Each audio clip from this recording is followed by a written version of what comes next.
Word. Nice. Right, people. So it's Monday. It's Monday again.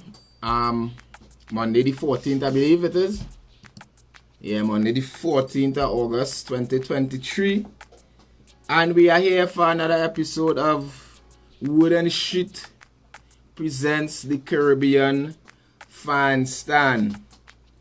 Right, so before we get in, before we get in to, we're going this weekend, or in the last week, I should say. For those who haven't as yet, go and subscribe to the Instagram page. Go and subscribe to the YouTube page, Wooden the Street. Follow us on Instagram, follow us on TikTok, right?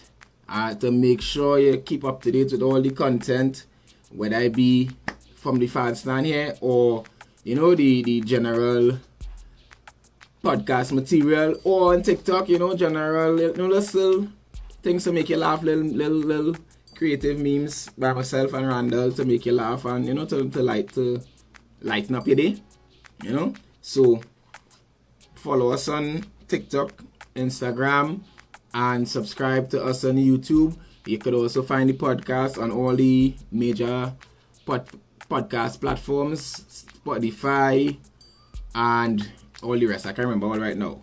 Right? So, do that now and encourage your friends to do the same. Right? Nice. So, we get out of the way.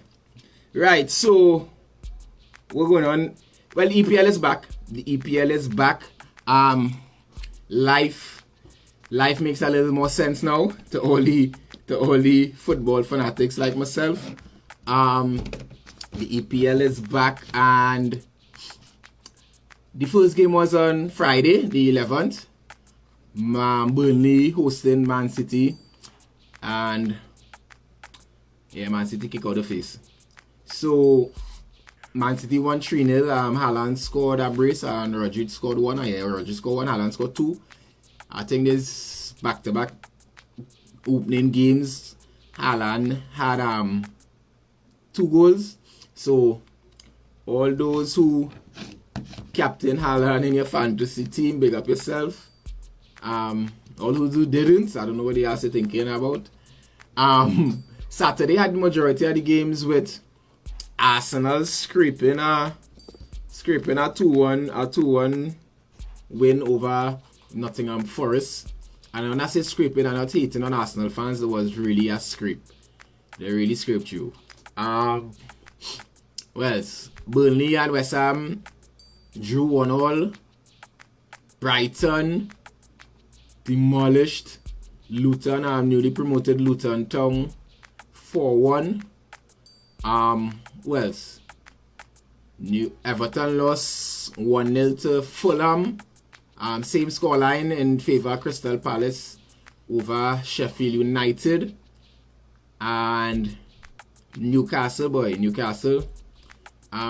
go into this game in a little more detail later on, but Newcastle demolished Aston Villa, 5-1. That was a little surprising. So we go get into that a little more because that was the most impressive game or showing for the weekend. Right? On Sunday, Brighton drew 2-2 with Tottenham. That game was decent, but a little disappointed. Well, I don't know if I should be disappointed in Tottenham because Brighton had a good season last year. But without Tony. But then Tottenham without Kane, so I guess they're probably even.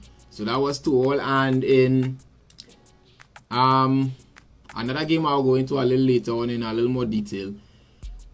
Which was the game of the weekend and the game of the opening round for the Premier League.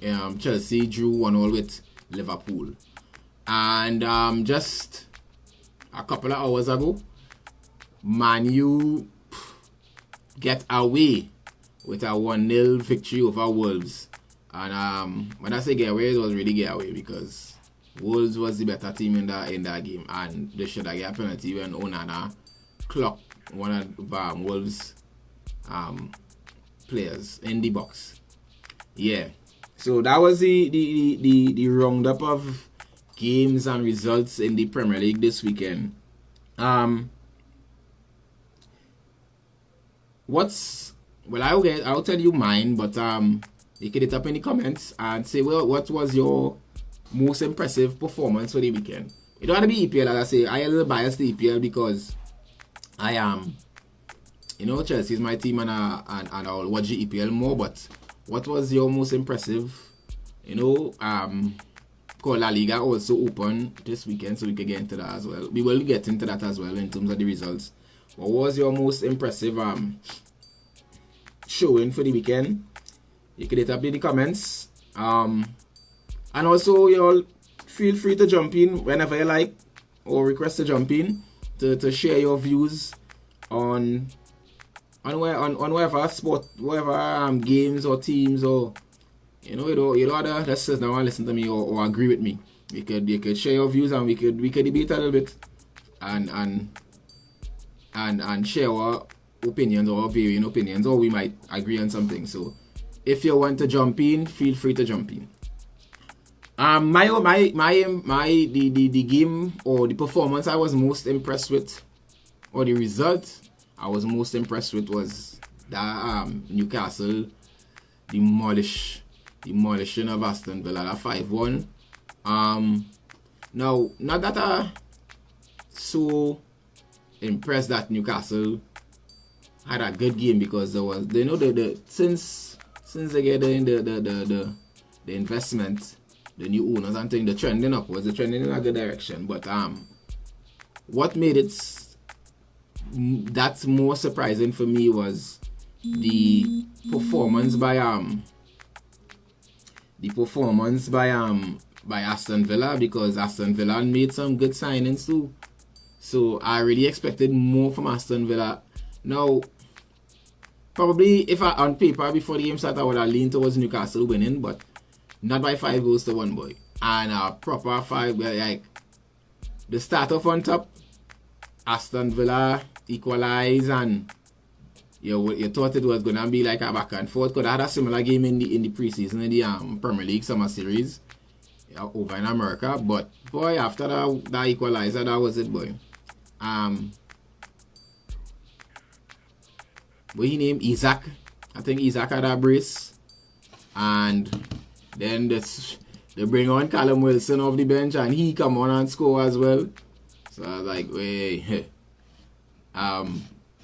new signings, Tonali and Harvey Barnes and all bag up. So that was impressive for me. That the fact that you would have think Aston Villa would have shortened the gap, but boy, Newcastle kick out the face.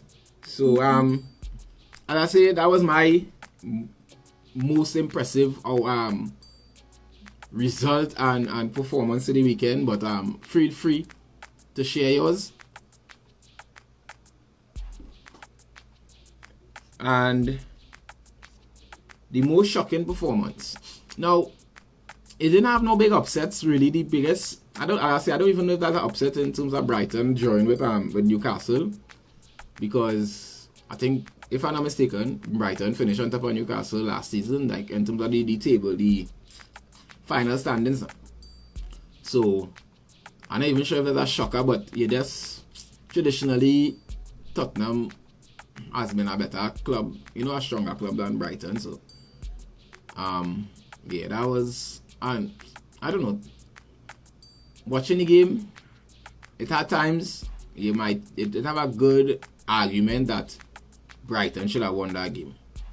So that was kind of shocking. But for me, although they won, so and I said that normally opening weekend in the Premier League, especially, there's one of the big teams does get a shocker from one of the smaller teams, especially the promoted teams. Like one of the promoted teams will always win, and they'll be like, whoa.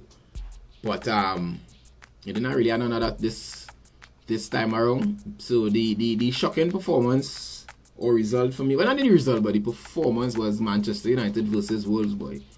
Because although and I see Kendall jump in the chat day one time, although Man U win, the performance against Wolves was like Wolves was to win that game or should I win that game. And they should have get a penalty with that Unana clocking at the man in the box. And I didn't think VAR let the referee go back and see it, but I don't even know why the referee, like some calls, like, I mean, I know the referee had different things he's watching that, but like some calls I doesn't understand, like you see that real time and you see they like, yo, that's a penalty one time, and I don't understand how the referees on them doesn't see the same thing. But even if he didn't see it, I was VAR for, if I ain't even let the referee check it, boy, Unana knock out the man, well, not knock him out as out cool, but he ain't get no ball, cuff the man in the head, bud the man on the ground spread out, and it's nothing, boy. I do but yeah, but in overall performance, Wolves, now it is Wolves' fault that, and in them games we was talking about that in our group chat, that especially when you're the underdog and you're dominating so much, you have to pull away your chances. If you do pull away your chances, I guess in any kind of game, if you're dominating a game and you're not putting away your chances, you would get poisoned. And Varane come and score, I think around the 76 minutes somebody. And that was it. Well, I mean, Wolves had some chances after that. The penalty shout was after that. But in the overall run and how that game went, Wolves should have won that game or at least get a point, boy. So that was a shocking performance. Not the result so much, but the performance by Man U. Yeah, that was a little shocking. Because, and probably shouldn't have been, but when you see Wolves and no coach, they lost the coach last week. So they have I think they hire an official manager yet, so that will make it a little more shocking too. But in hindsight as well, last year Man U was not overly impressive in terms of performances. Outside of Rashford, he scored plenty goals, but the performances was more efficient than sexy. And that's not a bad thing, but only because it's Manchester United, you expect them, especially home, and then next thing too, there was home against Wolves, especially at Old Trafford. Traditionally, I mean, more so historically, but at Old Trafford, you're expecting Man U to dominate teams and they'll be more effective on the counter attack, in my opinion. But yeah, I say even last season there wasn't really that, like, I want to say attractive because I might sound a little disrespectful, but they're not like they was playing the sexiest football, but they was effective. And as I say, some teams, you want their team to look a certain way while winning, but I guess winning is the most important thing. So they had 3 points in the bag. My team had 3 points, we only have 1, so I can't really bash them too much. But that was my shocking performance of the opening weekend of games in the Premier League. Again, throw us in the comments, whether I be here on the live or when we throw it up on the reels or on the YouTube page. You can throw your comments as to your most impressive. Again, my most impressive was Newcastle, and the most shocking performance was Man U getting almost, I wouldn't say dominated, but in terms of almost getting dominated by Wolves at home. And the game of the week, I don't know if you have any objections to this, but I think the game of the weekend, it was Chelsea-Liverpool. And it had a build-up will make it even more interesting in terms of the Caicedo drama. Well, Liverpool, for those who don't know, but if you don't know, that means they ain't really following football. Chelsea in for Caicedo whole transfer window. There wasn't, them and Brighton they wasn't, they wasn't seeing eye to eye on the price, but there was in on Caicedo had the number one, Chelsea number one target, and then Liverpool jump in last minute and showing a stupid bid at 110 million. Then the player say, well, Brighton accept it. The player say, hey, it's only Chelsea. And then Chelsea had to come back with a new bid because Brighton say that they do that deadline and blah blah blah and whatever. And plus Liverpool didn't want to officially pull out of the deal. Although they know the player only wanted Chelsea, they didn't want to officially pull out of the deal and say, well, we're not in it again. So yeah, so that make the already mouth watering clash on paper even get a little more steamy. And we will get back to that transfer business after, but the game itself, it more or less lived up to the hype. Now it wasn't the best of games like a classic in football history, but as I say, in terms of the games for this weekend in the Premier League, it was one of the most exciting games, if not the most exciting games.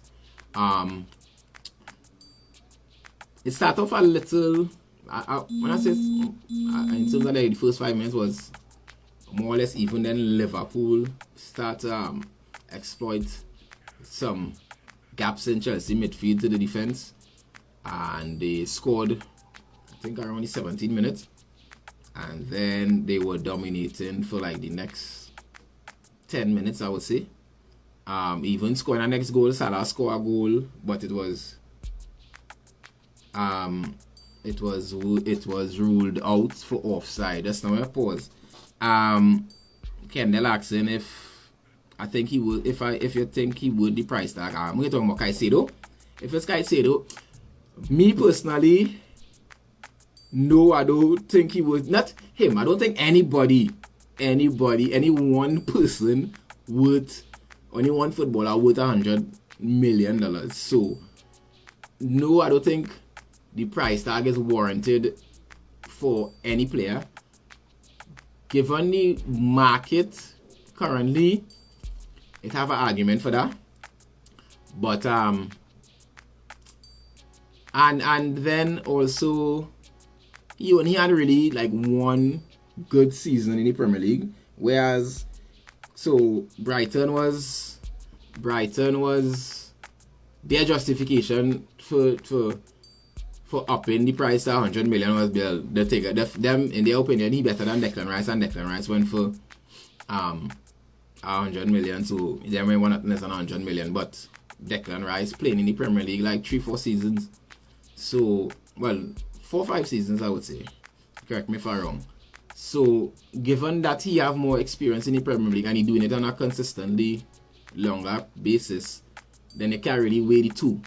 But in terms of ceiling and age and all of that, and the fact that he was highly recruited by plenty teams, not only this season what we see now, but plenty teams was watching at him even when he was playing back in his home country, Ecuador. But you know, the bigger teams, even if they like you as a wonder kid or a prospect, they might get the first team opportunities. So you go to Brighton, or they might, for lack of a better term, they're gonna allow you to go to Brighton and then see what you could do, and then they will come in. And that is why you had to pay the price, because if you didn't want to take the risk for Brighton taking the risk, you had to pay the price. So I don't know if I answer your question. So yes, I know he worth the price tag. Nobody though worth 100 million, but. And the next thing we had to watch too, Kendall, given how teams want to play, especially in this market, defensive midfielders are probably one of the most sought after positions. So you would think it's only strikers should go for that, or strikers go be in the middle, triple digit figures. But in the current climate, based on how teams want to play out at the back and take risk, yeah, the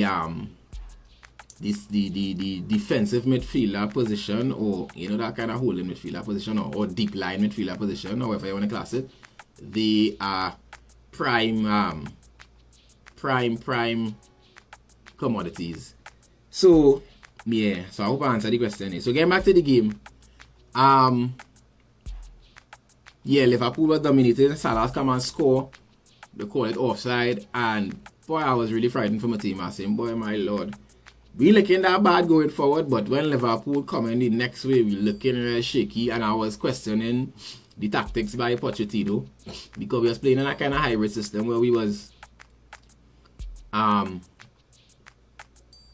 tree in the back going forward with his name is Chilwell playing like a left wing, and then when we in defense we playing as a 4 with Caldwell as our left back.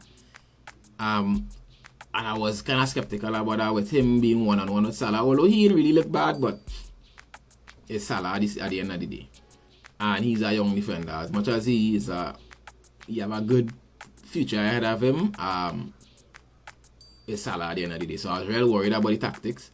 But then Chelsea come back and score. I can't remember the time exactly. Let's see if I can get it. Yeah, Chelsea come back and score. And after Chelsea get the equalizer from the Sassy, yeah, the 37 minutes, I was right, and I should have said the time, but yeah.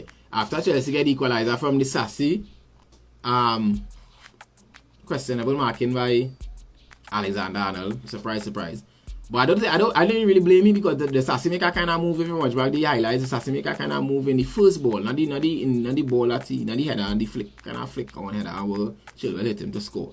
In the first ball, he make a kind of move and lost Van Dijk, boy, and Van Dijk never really find him back.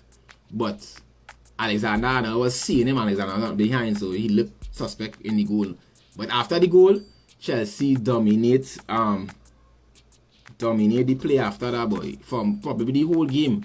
For the whole, now Liverpool had the chances in the second half, but in terms of, I think Chelsea had 64% possession, the fourth highest possession against a club team since he come in Liverpool. So that was impressive. They had 1 or 2 chances. Now Liverpool played good. Canate had a good game, I think. Van Dijk as well. Shepherd, well, he kind of sweeper role to nullify Jackson. Although Jackson look good. Not he had a chance in the first half to fit the way he got a ball from Regimes. I don't know if he. I think further down in the season he go put with them chances, because you know Regimes playing the ball early and on target. He got a square ball like on the ground and he skied, boy. But anyhow, yeah.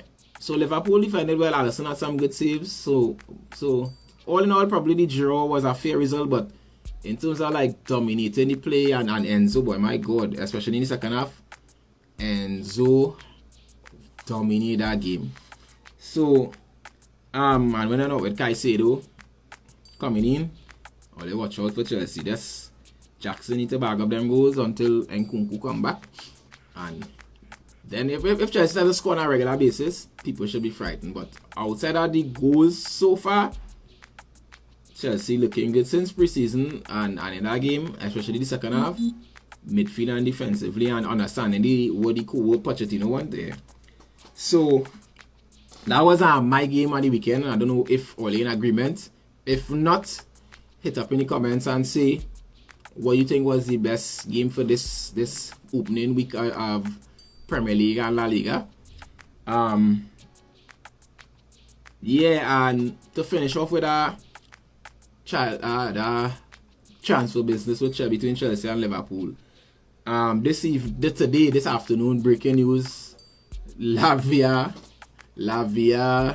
also choose Chelsea. Let them know he choose Chelsea, and that is a big blow for Liverpool. But in my opinion, it's good for them, because Lavia was only alleged first primary target.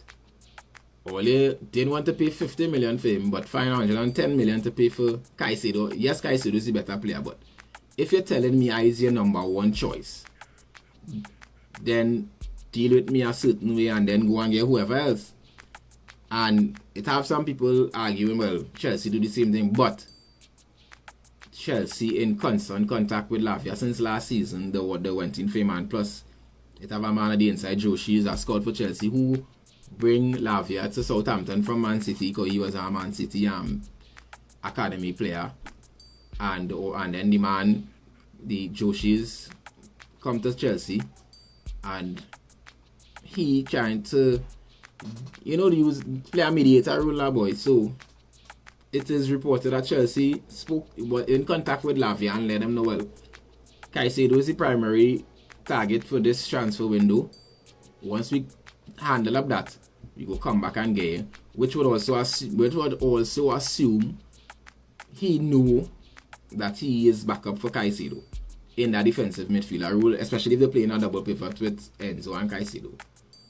But Liverpool, on the other hand, if Lavia is your primary target, you don't want to pay that extra 5 million, because I think the last bid was 45 million. You don't want to pay the extra 5 million for me, and you find 115 or 110 million for Caicedo. Lost out on he, then you come back for me. That fuck up thing. So that's how I envision the whole scenario went down. But just like I said though, and they bid more for him too, because I think Chelsea bid 50 plus 5 in add-ons, and Liverpool went in 60 million after they went to pay 50 million last week. They're desperate now. They went in 60 million. I don't know. I believe some of them might have add-ons. Probably a 55 and 5 in add-ons, or a 50 and 10 in add-ons. Yeah, so Liverpool went in 60, and he let Southampton know now. I forget Liverpool, I got Chelsea. So Chelsea likely to get him for the 50 plus 5. So right now Liverpool don't know what to do. They're looking for a defensive midfielder. So I don't know what they're going to do. But that is I don't know, but that is a fuck up. That is a fuck up thing for Liverpool, because the two biggest, at least in England, the two biggest targets in that defensive, 2 out of 3, because you had to include Declan Rice, but I think everybody knew Declan Rice was always going Arsenal, and even when Man City come in, I don't think he was really too concerned, because he already, and I think Man City knew that Man City just throwing something to test the waters. So 2 out of the top 3 defensive midfielder prospects, or midfielder prospects in England and in the market, say no to you. Big Liverpool, the players say no. That have to mean something. And I see a list today as well, some big names turn on Liverpool, boy. It have a phone, and I use my phone for the line, so I can't really get the list. But Thuram from France, Bellingham. I don't think the bid for all of them, but the talk to some of them, and like Bellingham, everybody know, forget that all they do, even but at the bid I go in Real Madrid. They had talks with PSG for Mbappe for some loan deal, failure, Caicedo, Lavia. Some of that teams are big long list, but about 15 players. And I don't know. I don't know. I don't want to lie and pretend like I know, because I'm not a Liverpool fan, so I wasn't following all the stories, but I know that they was in for some of them players, and then they reminded that, wait, man, them was in for Thuram. Why didn't get Thuram?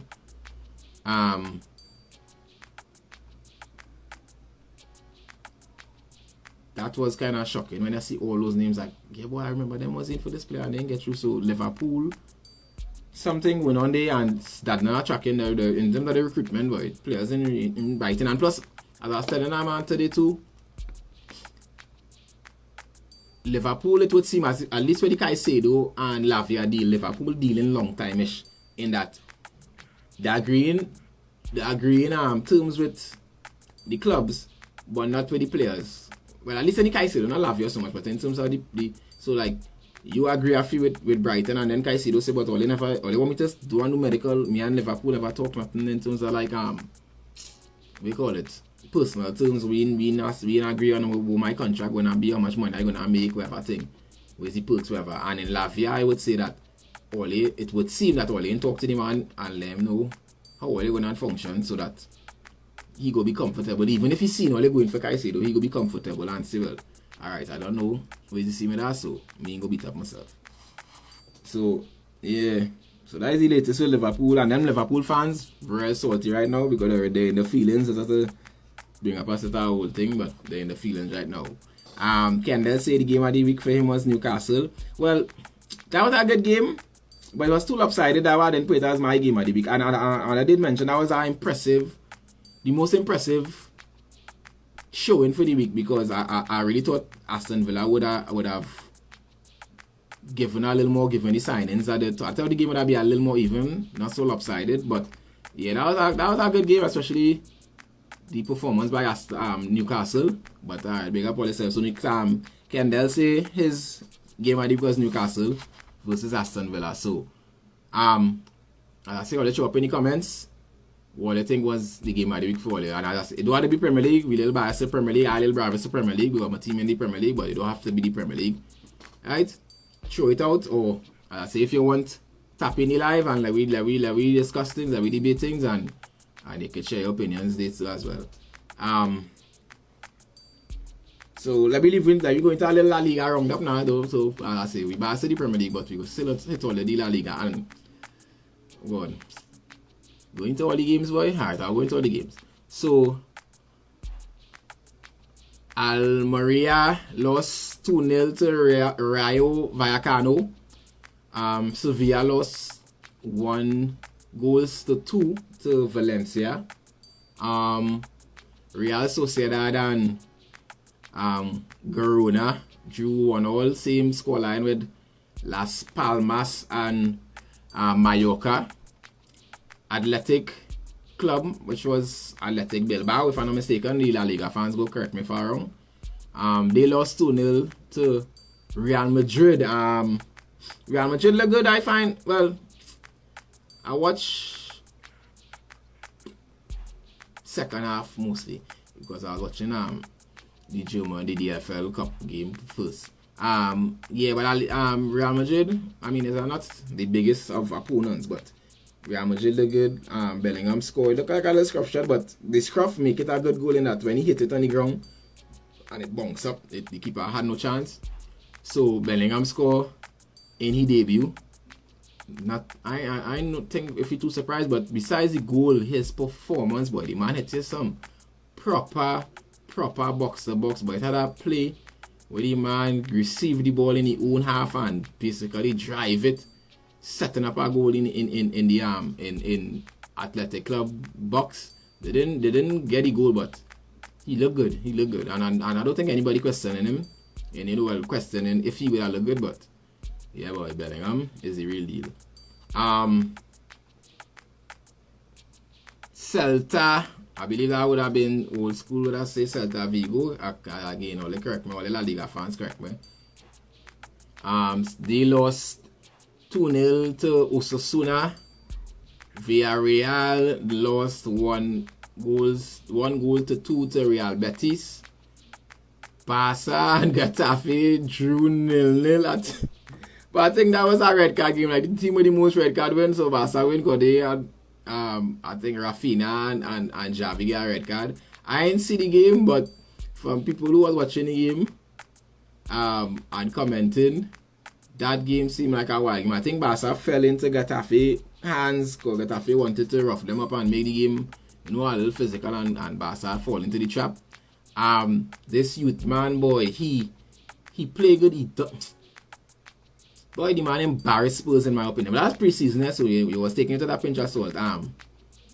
Yamal, but if I can get the name right, all the Barca fans don't know Yamal. I think he's only 16, but that youth man different, boy. And I like how I think he come on and look good, I hear.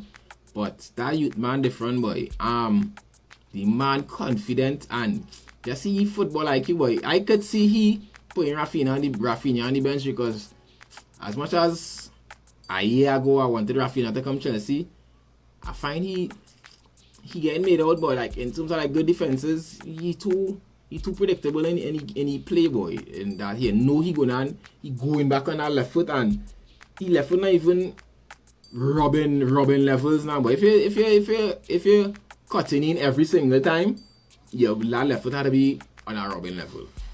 That we know what you're gonna do and we still can't stop it.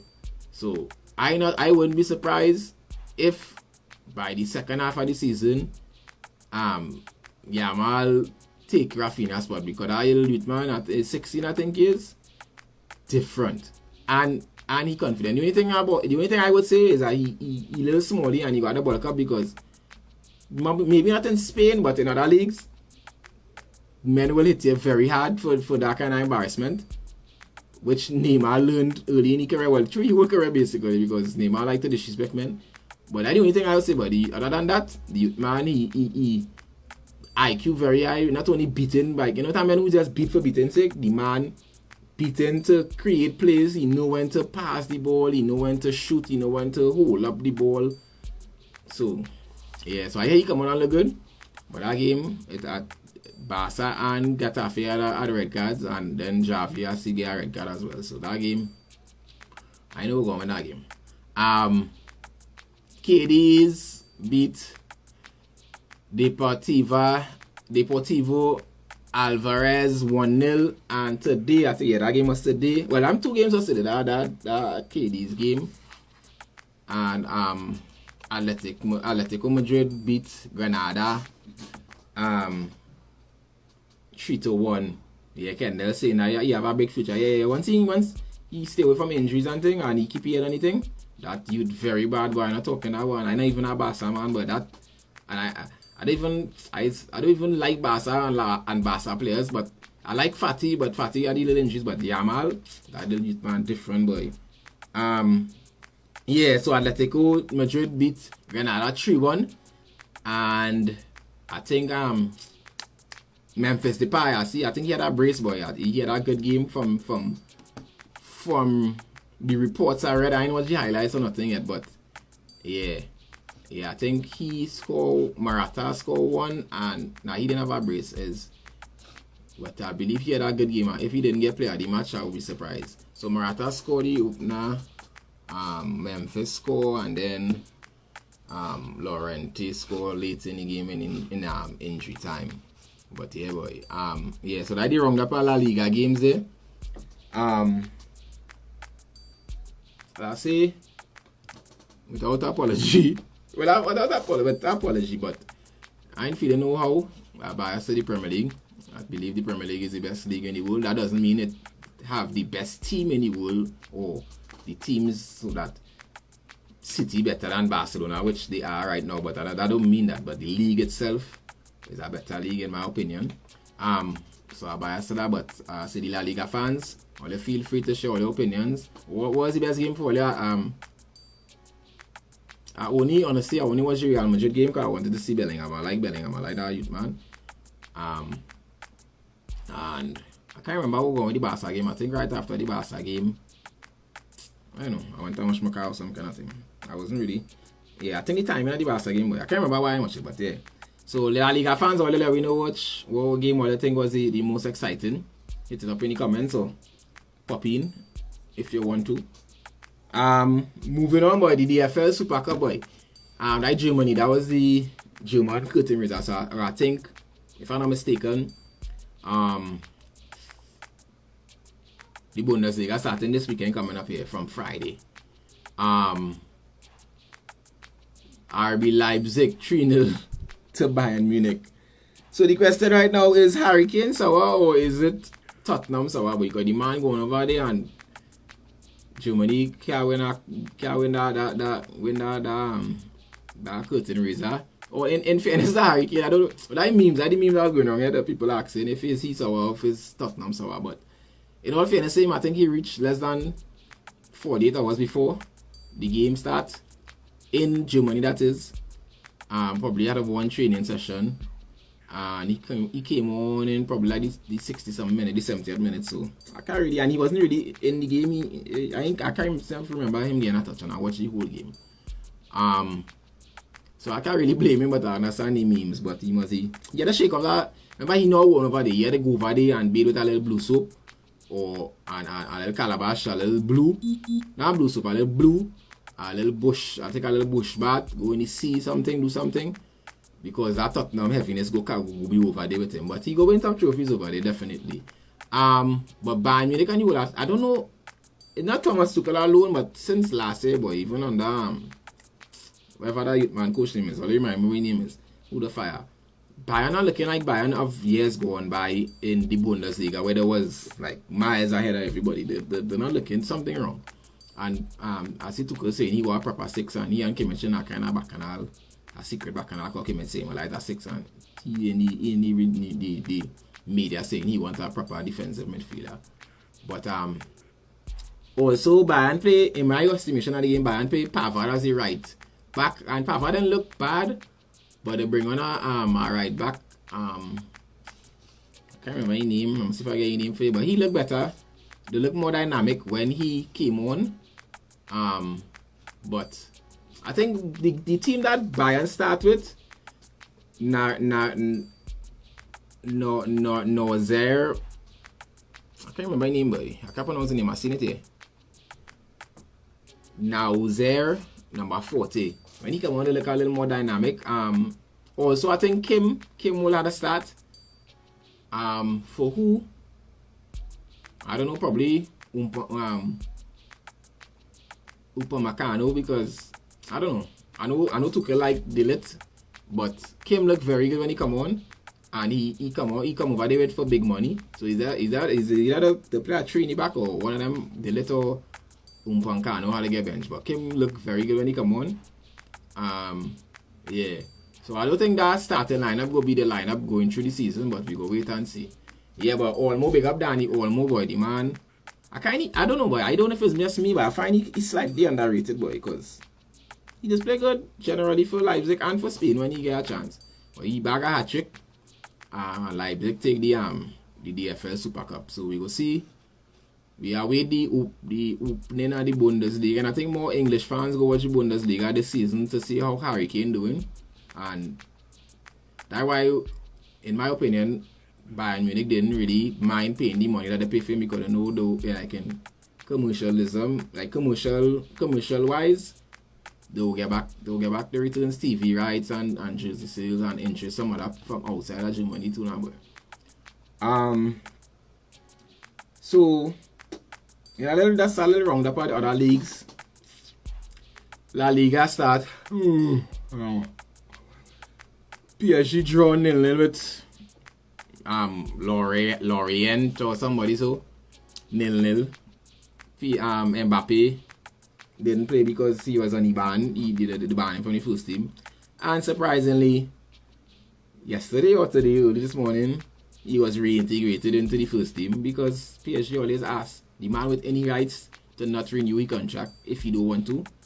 At least he give a heads up so they could try to do some business, but he don't be with any rights. So me, I ain't signing with PSG. But I will find Mbappe a diva, because the next thing now I see PSG saying, well not PSG, but the report saying that they in talks to come to agreement to renew the deal, which I find a fucking up Real Madrid, because if he and Real Madrid don't come to understanding that we go get it for free next year, and I want the whole now to pay the 200 million what PSG want now, and then they got to pay money next year when they sign a new contract, like twice or maybe 3 times in 3 years.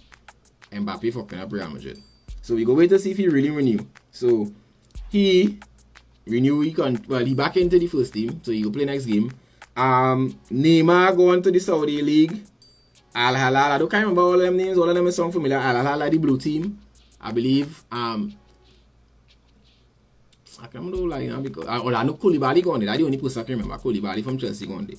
So Neymar going, Al Hilal, and some people saying the Saudi League shitting up football, but I don't really find so, because most of the people going there either win everything like they could have win, like Kante and Benzema, and they probably had 1 or 2 seasons in them again, but because of other things like that is a Muslim country, I think they're gonna go there. But most of the people going there, in my opinion, they don't have a market for them. Yes, they could have played in the top leagues, but they don't have a market for them, because it have other young players who coming through that's equally as promising, or yeah, you might have had the experience, but you're getting quality for less money.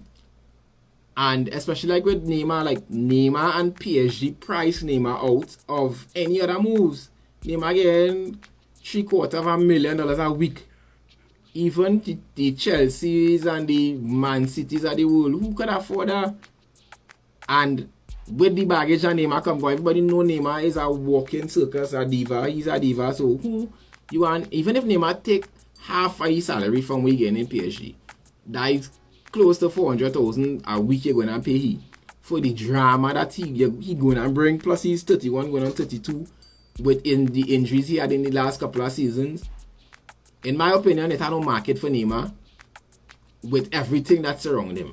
And similarly with Mane, yeah, Mane could probably without the Saudis, they probably would have sit down in the teams that they're in now, and then next season or 2 seasons after, they'll take a lesser move to a lower level team to still be relevant. But I find the Saudi League doing plenty teams and players are favor that again them a place that they could go and still play, and for the money that they want to play for. And same clubs, because some of the clubs was bashing Chelsea in the beginning and saying, oh, that don't investigate them because Bodhi have money in the Saudi League and whatever, but all they benefiting from the Saudi League too, because all they selling players. The same Liverpool who was one of the teams, all they sell three players to the Saudi League, so I know they now.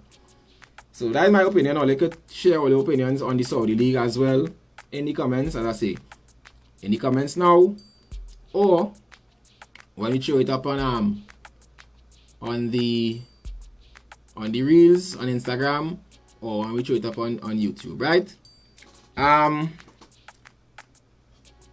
As we look to wind down the Women's World Cup, they reached the semi-final stage. Yeah, the semi-finals, and admittedly, I'm not getting to watch them games where I can watch Spain, Sweden is the first semi-final, and I hear Spain looking real good. I think Spain knocked out France. Or you could correct me if I'm wrong. Spain knocked out France in the Spain knocked out Netherlands.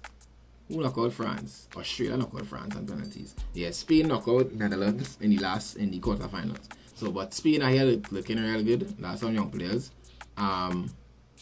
England, a little biased to England because I know some of the English players, namely Lauren James. I know she banned, but what I was going to say, boy, as much as I want to support the women, 4 o'clock in the morning, boy. The first semi-final, Spain, Sweden is 4 a.m. I doesn't care even care get up properly 6 o'clock. So I fall asleep 4 o'clock in the morning, boy. So that's the only thing. But I fallen up with the little news and thing. But in terms of the games, I actually see no games. So if all you're up by our time and or you want to set your phone or whatever thing, the first semi-final is Spain, Sweden, and then Australia playing England Wednesday 6 a.m. I might get to see piece of that. I might get the second half in the England-Australia game. But that will be a good game, and I really want to see what's going on in that game because Chelsea players playing in that game. Sam Kerr, the big striker for Australia, playing in that game. And England, as I say, England have a good Chelsea players, a good couple of Chelsea players as well. Excuse.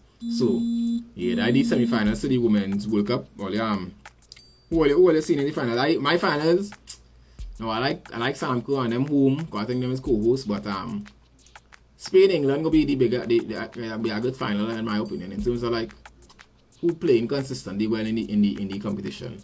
So, who all you think will be in the finals? Or you hit you up in the comments and let me know. Spain, Sweden, Australia, England. Right? So, yes, people, that has been another episode of the Word on the Street Caribbean Fan Stand. Thanks to all those who joined in the live. Thanks to all those Kendall and others who hit up in the comments. Right? We like the little interaction. So again, interact in the comments if you want to join in the future episodes in the live and debate certain things or share your point of views on certain things. That is welcome because you're always fans, and that what the platform is for fans to share the opinion and just listen to pundits and some of them bias and they don't want to admit that they're biased. We as fans, the same thing we talking in the group chat. We come in here and talk about it, share our opinions and we and share our rabs.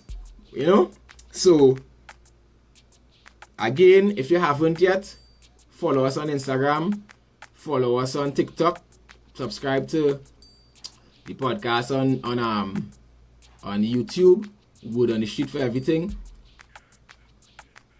You can also get the podcast on all major podcasting platforms, Spotify, Google Play and other things. I can't remember all right now. Anchor. Well, Anchor and Spotify, no, but same thing. So, follow us on YouTube.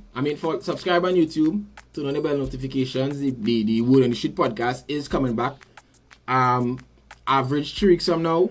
We're just taking a little break. Refreshing the mind. Trying to hopefully make things a little better. Right, so the podcast is back. Don't feel this is replacing on the podcast. This is just we giving the fans a little wood on the street vibes. We coming to share we sports opinions in a down to earth platform. Right?